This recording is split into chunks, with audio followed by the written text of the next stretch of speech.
Donc, quand le sacrum, à la base de votre colonne, travaille avec votre crâne, chaque fois que vous inspirez, votre sacrum fléchit vers l'arrière. Et sur l'expiration, il fléchit vers l'avant. En même temps, quand vous inspirez, les sutures crâniennes s'ouvrent et sur l'expiration, elles se ferment. Donc imaginez, vous inspirez, le sacrum se penche vers l'arrière et le liquide céphalorachidien peut drainer. Et sur l'expiration, le sacrum va vers l'avant, les sutures crâniennes se ferment et cela propage une onde ou une vague qui fait avancer le liquide céphalorachidien. Donc ce mouvement du sacrum, coordonné avec le crâne, a pour effet de propager une petite onde. Et ce mouvement-là a pour effet de faire bouger le liquide céphalorachidien. Et lentement, les molécules dans le liquide montent à travers la moelle épinière jusque dans le cerveau et en traversant 4 ventricules différents, puis redescendent. Et si on marque une molécule dans le liquide céphalorachidien, on voit que le processus en entier prend environ 12 heures.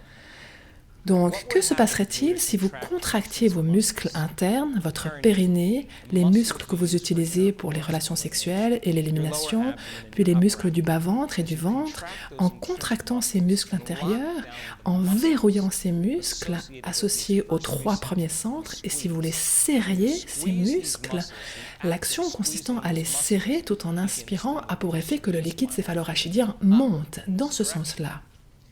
Et si vous preniez votre attention et la placiez sur le sommet de votre tête, là où est votre attention, c'est là qu'est votre énergie. Et si je vous demandais, avec votre doigt, de toucher le sommet de votre crâne, quand vous enlevez votre doigt, vous sentez encore ce point que vous avez touché. C'est votre cible, ce point-là.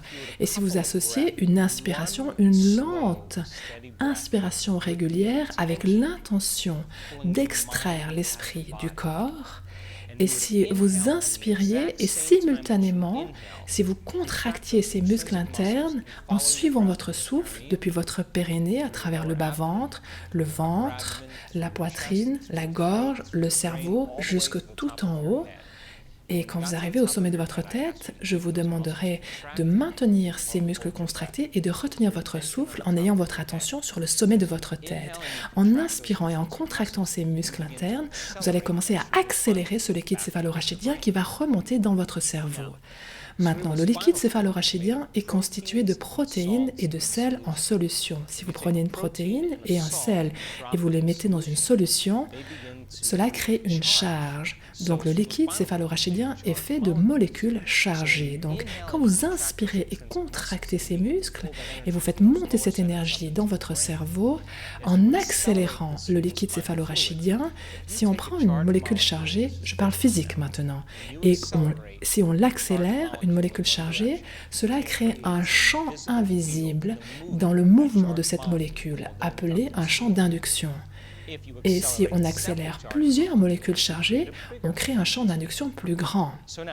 Donc, il y a des informations qui voyagent le long de votre moelle épinière, du corps au cerveau et du cerveau au corps. Par exemple, vous prêtez attention à votre mal de dos, vous faites attention si vous avez faim, et il y a des instructions qui viennent de votre cerveau à votre corps. Et donc, ce câble, comme une fibre optique, transporte des communications. Et dès que vous contractez ces muscles internes, en inspirant et que vous commencez à accélérer le liquide en direction de votre cerveau, ce qui crée un champ d'induction, le mouvement de ce champ d'induction en direction du cerveau a pour effet que l'énergie située dans les centres inférieurs va monter dans ce sens-là. Donc toute cette énergie que vous utilisez pour avoir un orgasme, pour digérer un gros repas, pour échapper à un prédateur, plutôt que d'être libérée vers l'extérieur, elle va monter. Et si vous faites cela correctement, avec un niveau d'intensité, un niveau de passion plus grand que n'importe quelle dépendance à n'importe quelle émotion, et si vous utilisez votre corps comme un instrument de conscience pour élever votre énergie, vous allez réveiller un dragon qui dormait.